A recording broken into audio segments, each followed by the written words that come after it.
evakuasi bayi sementara nih kita nih. Ada yang minta tolong. Komandan apa nih? Banjir kembali mengenangi sejumlah wilayah di ibu kota. Air setinggi 1,5 meter merendam pemukiman warga di kawasan Bidara Cina, Jakarta Timur.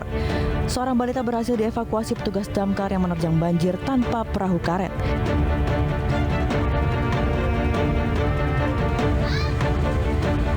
Pemukiman Bidara Cina terendam banjir 1,5 meter setelah aliran Kali Ciliwung meluap. Namun kini ketinggian air mulai berangsur surut.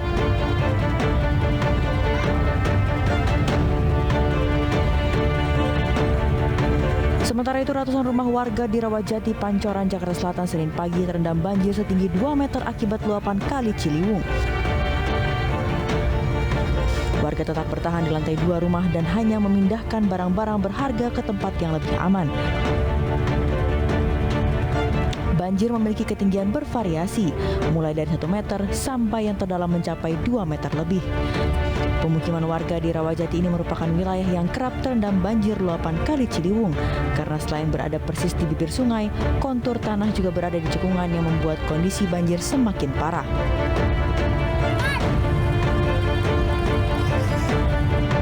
Ratusan rumah di kawasan Pejaten Timur, Pasar Minggu, Jakarta Selatan terendam banjir Senin pagi.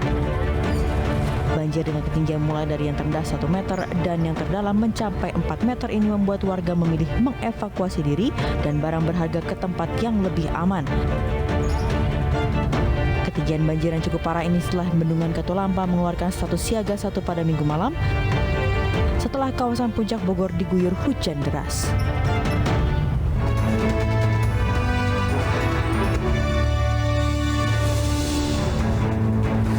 Halo pemirsa, selamat sore. Kita berjumpa di iNewsroom, ruang memperdalam informasi yang aktual dan komprehensif. Pemirsa, petisi terhadap Ketua Umum PSSI Muhammad Iryawan untuk mundur dari jabatannya kini telah ditandatangani lebih dari 43.000 orang.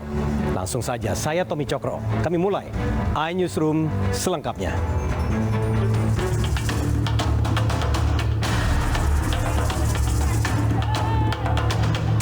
Desakan moral agar PSSI bertanggung jawab terhadap tragedi Kanjuruhan Malang terus disuarakan. Dua petisi desakan agar Ketua Umum PSSI Muhammad Iryawan alias Iwan Bule mundur dari jabatannya telah ditandatangani lebih dari 43.000 orang. Menpora Zainuddin Amali menyatakan pemerintah tidak bisa ikut campur dan menyerahkan semuanya kepada induk organisasi FIFA. Karena PSSI berada di bawah naungan induk organisasi. Pemerintah dalam posisi yang tidak mungkin mengintervensi, memasuki wilayah-wilayah yang oleh aturan FIFA tidak dibolehkan. Kan kita sudah pernah pengalaman, kita pernah di-ban. Nah, saya tidak mau itu terulang lagi.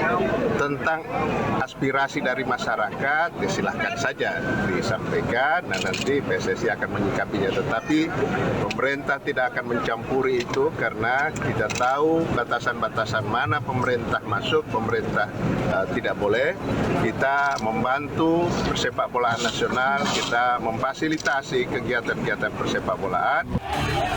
Meski desakan publik kian kencang, namun Iwan Bule menolak mundur. Ia mengklaim sudah memenuhi tanggung jawabnya dengan datang langsung ke Malang, meninjau lokasi kericuhan, dan memberikan santunan kepada keluarga korban. Pak Iwan, terkait adanya petisi untuk Bapak mundur itu, tanggapannya seperti apa Pak? Saya tidak tahu, ya. Nanti tanyakan aja kepada petisi itu, karena aturannya sudah ada. Aturannya sudah tahu Mas sebelumnya, sudah tahu ya. Dibaca aja di situ. Ya, ya betul, tanggung jawab saya ini, bukan saya mundur gitu, bukan. Tanggung jawab saya ada di sini sampai hari ini, menemui korban, kemudian melihat dari lokasi dan semua saya berikan santunan kepada saya, itu tanggung jawab saya. Nih, tutorial mundur. Sikap PSSI yang seolah lepas tangan dari kasus Kanjuruhan membuat sejumlah komika angkat suara dan membuat sindiran dibalut komedi. Tragedi Kanjuruhan yang menelan ratusan nyawa supporter menjadi momentum untuk melakukan evaluasi usai lolos dari sanksi FIFA. Lalu bagaimana pemerintah akan memperbaiki penyelenggaraan sepak bola Indonesia? Langsung kami akan membahasnya. Telah bergabung di iNewsroom Menteri Pemuda dan Olahraga Republik Indonesia Zainuddin Amali. Selamat sore Pak Menteri. Ya, selamat sore. Ya Pak Menteri, langsung saja statement dari Bapak yaitu menolak untuk ikut campur ya terkait petisi untuk meminta mundurnya Ketua PSSI. Boleh jelaskan detailnya apa saja Pak, mengapa pemerintah menolak mencampur tangan khususnya terkait bahwa memang PSSI di bawah payung FIFA? Oh iya, kan sangat jelas bahwa PSSI itu satu federasi nasional, di atasnya ada federasi internasional yakni FIFA. Semua sudah diatur role-nya di situ, sehingga FIFA sangat juga tidak ingin ada intervensi-intervensi di luar dari itu. Makanya kan saya sampaikan bahwa kita sangat hati-hati karena kita ini sudah pernah disanksi, sudah pernah di-ban karena campur tangan pemerintah yang masuk terlalu dalam kepada urusan federasi nasional. Oleh karena itu saya sampaikan, setiap yang tanya saya sampaikan soal aspirasi masyarakat ya silahkan disampaikan. Soal bagaimana penyikapannya ya silahkan PSSI menyikapi. Kan toh juga dalam PSSI itu ada klub, ada asprop ya yang memilih pada setiap kongres. Nah, biarlah itu menjadi urusan internal dari federasi. Posisi pemerintah memfasilitasi dan membantu, dan itu kita sudah lakukan, apakah itu untuk tim nasional atau untuk pembinaan usia dini dan berbagai kegiatan-kegiatan cabang olahraga, bukan hanya cabang olahraga sepak bola tapi berbagai cabang olahraga lainnya juga kita lakukan hal yang sama. Jadi independensi dari federasi sebagaimana yang diinginkan oleh federasi internasionalnya kita jaga betul. Ya Pak Menteri, ada dua hal yang Bapak jelaskan tadi. Pertama adalah bagaimana peran pemerintah memfasilitasi, kemudian kedua Bapak mengaitkan dengan kejadian ban yang dilakukan oleh FIFA di tahun 2015. Mungkin yang pertama adalah apa saja sih Pak peran pemerintah memfasilitasi FIFA terkait PSSI dalam halnya Kanjuruhan kali ini?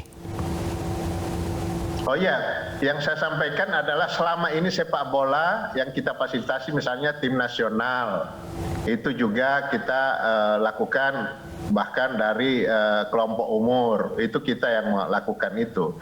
Berbeda, ini bukan urusan tragedi Kanjuruhan. Kalau tragedi Kanjuruhan arahan Pak Presiden kepada saya jelas, kepada saya diminta mengkoordinasikan penanganan korban.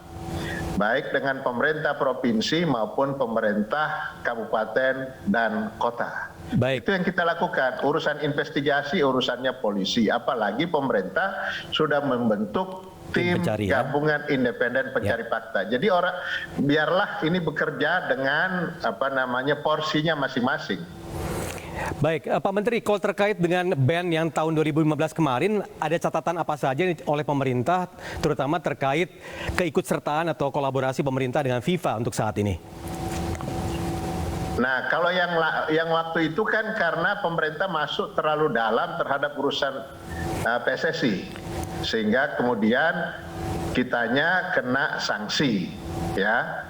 Nah, kalau yang berbeda dengan surat yang disampaikan oleh FIFA kepada Presiden, pertama adalah tentu pernyataan duka cita dan lain sebagainya. Kemudian mereka memberikan catatan. Di dalam catatan-catatan FIFA itu ada 5 paling tidak.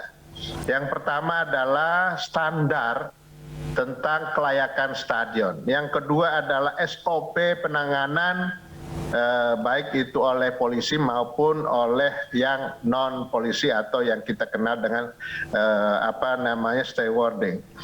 Terus kemudian juga disampaikan di situ keterlibatan unsur-unsur lain, terutama supporter, klub itu harus diajak bicara untuk mencari hal yang membuat kita ke depan menjadi baik dan tidak terulang lagi apa yang terjadi. Dan yang selanjutnya adalah tentang jadwal pertandingan.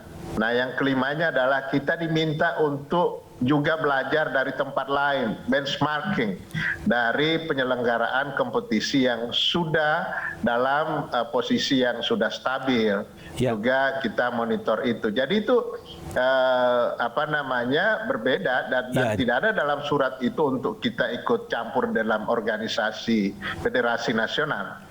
Ya, dan juga ini ada 5 poin yang telah menjadi kesepakatan pemerintah dengan FIFA ya terkait kejadian kali ini, terutama untuk membenahi sepak bola ke depannya. Cuma ada pertanyaan yang menggelitik masyarakat juga, Pak. Mengapa komunikasi dengan FIFA itu dilakukan oleh Presiden dan juga Menteri BUMN? Mengapa Kemenpora tidak terlibat dalam hal ini, terutama juga PSSI? Iya, jadi Pak Presiden atas kepedulian beliau langsung begitu ada kejadian, langsung beliau berkomunikasi dengan Presiden FIFA. Karena itu kan dulu kita bisa memenangkan menjadi tuan rumah karena suratnya Pak Presiden. Jadi komunikasi langsung kepada Presiden FIFA. Kemudian kenapa Pak Erik? Karena kebetulan Pak Erik sedang berada di Eropa. Sedang waktu itu beliau ada urusan kementerian, ada urusan BUMN. Kemudian Pak Presiden minta untuk mampir ke markas FIFA. Itu, sementara saya kan sedang ada di Malang untuk melakukan arahan-arahan Pak Presiden, menangani korban dan lain sebagainya. Jadi itu satu hal yang biasa saja menurut saya. Toh juga kita masih dalam lingkup pemerintahan yang sama yang dipimpin oleh Pak Presiden Pak Joko Widodo. Ya, bagi-bagi tugas begitu Pak ya. Ya, Pak Menteri, ini kalau melihat dari rapat koordinasi dengan PSSI, kemudian klub Liga 1 dan juga Panpel, poin-poin apa saja dikumpulkan oleh Pak Menteri sendiri terutama untuk membenahi ke depannya? Ya, jadi rapat yang saya lakukan itu adalah keputusan rapat koordinasi yang dipimpin oleh Pak Menko sebelum terbentuknya tim gabungan independen pencari fakta. Nah, saya tanyakan pada saat rapat, Pak, ini masih lanjut enggak? Kan ini sudah ada tim. Oh, lanjut saja, toh juga itu masih di dalam tupoksinya Kemenpora.